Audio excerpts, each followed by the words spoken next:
Connery, thanks very much for joining us. Now, you actually got the disease early on. You recovered from it. Just talk us through the different stages and what they felt like. Yeah, so this particular virus, it happens in different stages, as you said. You get better before you get worse. So in my case, the first stage was I had the cold. Just a common cold. My nose was stuffy. I had ear problems, sinus problems, that sort of thing. But then you get better before you get worse. So I was getting better, and that's when I got hit with the flu. Now, I've had the flu half a dozen times, and this was probably the worst I've felt with that. It really was quite bad. It wasn't life-threatening, but I did feel terrible. With the flu, I was stuck in bed. I had a headache. I just generally feeling unwell. I was getting better from the flu, and that's when I got hit with pneumonia. Now, the pneumonia, I've never had that before, so that was quite serious for me, and that's the point I went to hospital. And when you had the pneumonia, just describe to us, and we've all heard the word, but none of us, or most of us, don't know what it feels like. What did that feel like to you? Yeah, so pneumonia, it feels like you've only got 20% of your lungs working. You can't take a full breath like you need to.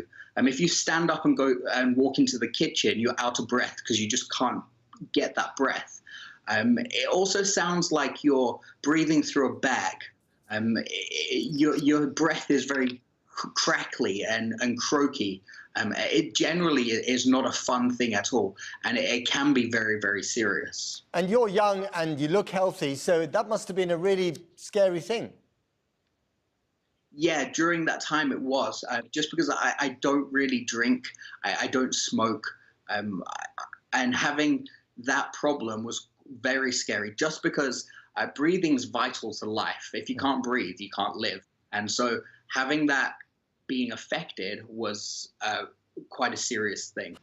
Finally, Connor, if we get to the same level of isolation that you're experiencing at the moment, what advice would you have? Yeah, my advice would be to have a lot of things that will keep you entertained, take up a hobby, learn a language.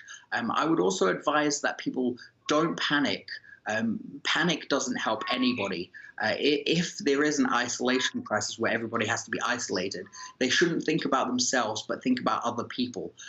If you are infected, don't go out, don't infect other people, stay at home, not because it's uncomfortable, but to protect the people around you. Have you done anything in the last month that you've always wanted to do but haven't found the time to do? Have you learned a language? Have you read a book that you haven't read before? Tell us. Yeah, I've read a fair few books. I have a Kindle, which is really handy. I've painted. I've never been good at painting, but I'm slowly learning. I'm learning Russian at the moment, just in my free time. My days are busy. Even though I am isolated, it's definitely important to keep busy. So every morning for half an hour, I do sit-ups and push-ups, just to keep myself from going mental. I'm learning how to cook properly. I've never really cooked decent meals. Just anything that you can think of. Make sure that whatever you're doing, you're interested in it and you want to do it. Connery, thank you very much for talking to us. Good luck. Not a problem. Thank you.